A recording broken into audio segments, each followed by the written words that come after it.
Here's a problem where we use the coefficient of kinetic friction to solve for a kinematics quantity. So let's draw a free body diagram of this car that is skidding or sliding to a stop. And if we imagine the car is sliding along the road, okay, it was moving and then it's gonna eventually stop. So its velocity is, positive to the right, let's say, but then its acceleration is going to be negative because it's got to have a negative velocity in order to get to a final velocity of 0. So if we're drawing a free body diagram of this vehicle, then the forces on it, in order for this to happen, would be it's got its weight, normal force to cancel that because this is pretty uncomplicated. This is just a horizontal road. And then the only force in the x direction here would be the force of kinetic friction because it's moving. That's the version of friction that's acting on it right now. And so the net force that is causing this acceleration would be the force of kinetic friction. So that lets us say that the net force in the x direction is equal to the force of kinetic friction.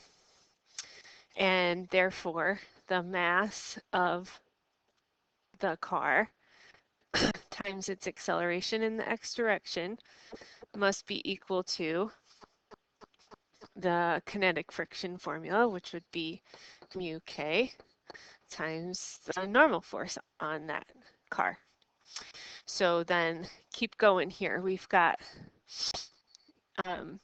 the mass times the acceleration would be, now I don't have a formula for normal force, but in this case, the normal force is canceling with gravity. So it would be the absolute value or the positive version of Fg.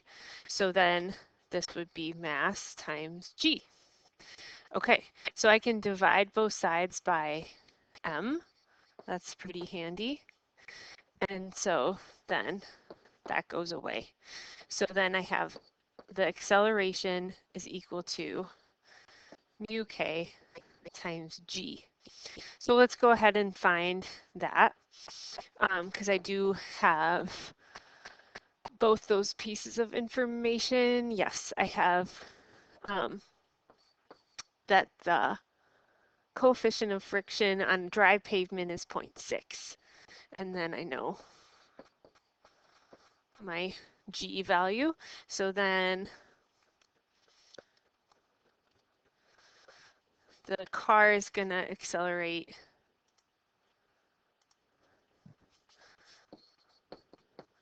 with a value of 5.9 meters per second squared. Now, that doesn't give me the direction. I probably shouldn't have put the vectors here, symbols here, remember, because we don't get the direction information, but it's going to be, I'm going to put a negative sign in a minute because now I need to know how far it goes. Okay, so now I'm going back to the very first 3 formulas that we used this year because I would like to know what is x.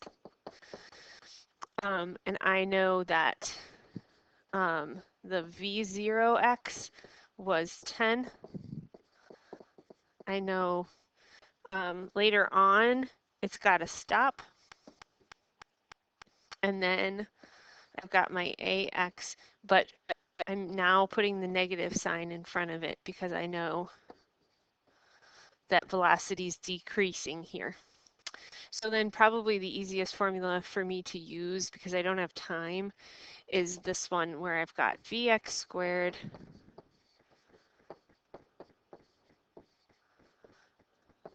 where I'm finding change in position here. So then I go ahead and solve this here. I've got 0.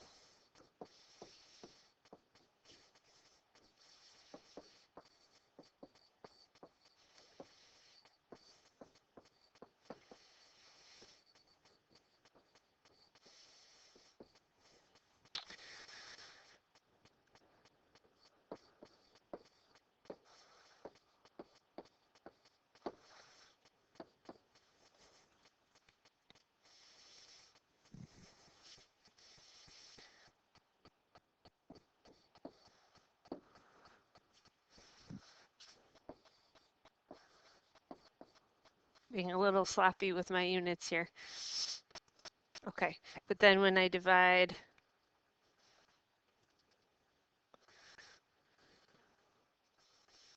okay, I get about 8.5 meters of stopping distance on dry pavement. Okay. And then it asks in the book for you to solve with a different coefficient of friction. And we're going to skip that part. We're going to skip straight to the more interesting part, which is what happens when you're on a hill. So let's do that one. In this case now, we've got to use our ramp tricks. And if you've got the car now is going to go down a hill, I've exaggerated the hill because it's really only 5 degrees, but this makes it, ooh, uh-oh, sorry. Easier to draw. Ooh, I didn't do too well. So if I have my new XY axes and I'm drawing, let's delete that one. Drawing a free body diagram of the car on the angle, then I still have gravity pointing straight down. So I'm still trying to draw that right to the bottom of my paper. And then I have the normal force, though, going at a right angle to the ramp. So that's why this grid should help me draw it straight up. And then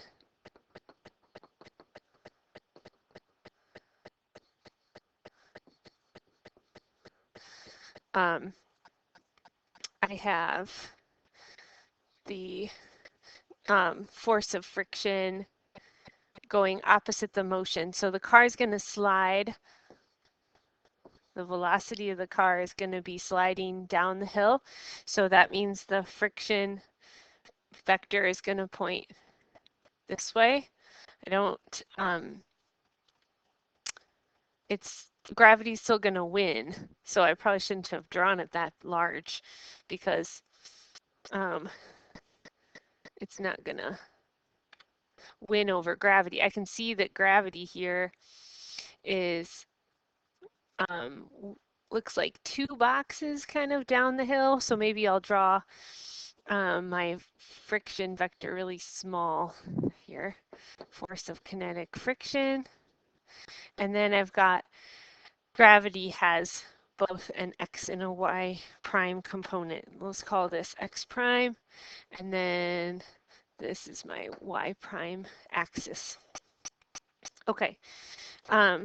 So when I'm considering here, I've got to solve for the normal force. And that is now not exactly equal to mg anymore. So that's my issue here, is that when I'm solving for the net force and the acceleration, I need to know what normal force is. So let's do that first.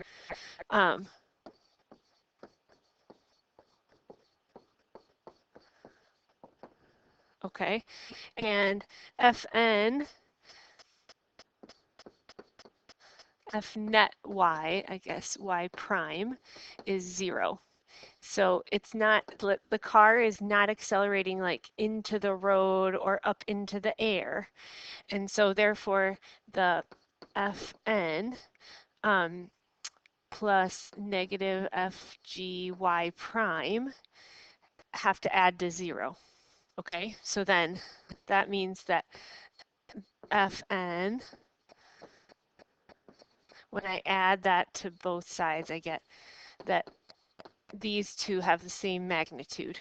Okay, and I also know that if this is 5 degrees, I had promised you that this angle right there of that triangle is 5 degrees. So normal force must be equal to mg, which is the FG, this guy, which is the hypotenuse of this triangle, times the cosine of that 5 degrees, because this is adjacent to the 5 degrees. So then my normal force is going to be equal to, now they didn't tell me the mass of the car, did they? So I'm going to save this for later because it's going to cancel out just like it did before in the first part of the problem. And then, so I'm going to hold on to this value, okay? And then when I go to solve for the force of the net force in the x prime direction, then that's going to be the part of gravity in the x direction minus the force of friction. So friction's resisting, so I'm counting like this as the positive direction. So I guess I could put plus and negative, you know, but that's the same idea. Like friction's pointing opposite the positive direction. So this time I'm making the gravity be a positive force, okay? So then when I write that out, and then that's going to give me MAX, okay? So now FGX, this is going to be mg sine of 5 degrees, and then the Fk is plus and negative mu k times the normal force. That's the friction formula. Gives me max. Okay, well, then I have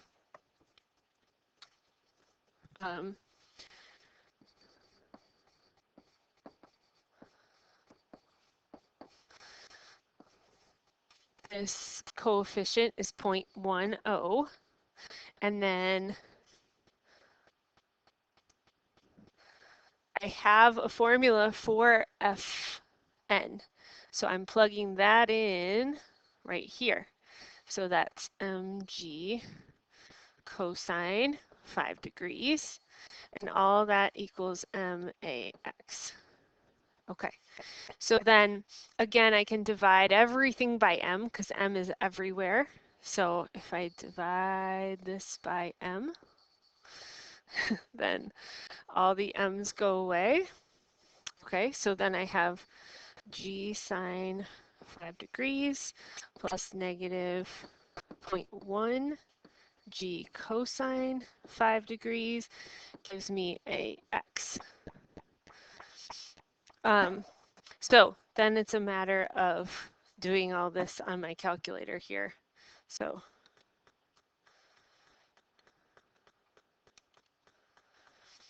here I'm getting 0.85.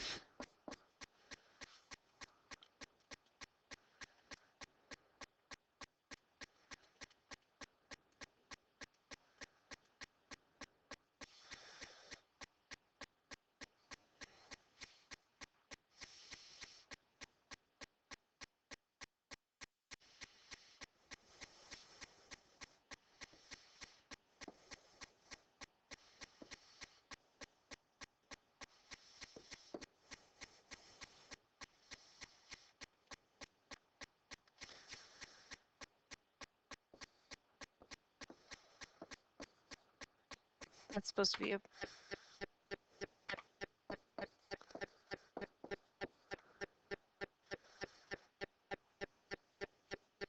Okay.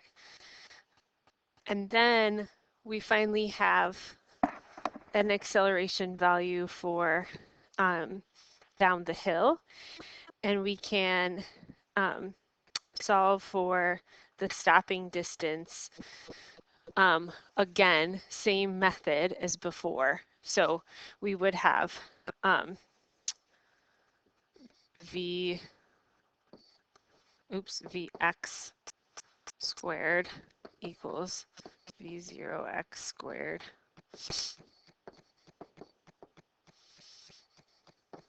So the stopping distance will be a lot greater.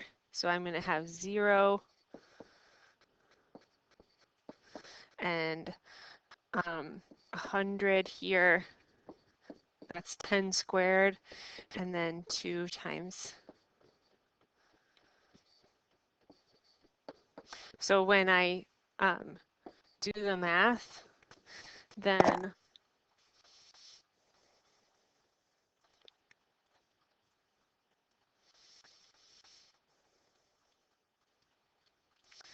I end up getting about 400 or 395 meters. So that's a huge difference from our answer to part A. And the book talks about how you have to be careful when you drive on icy hills.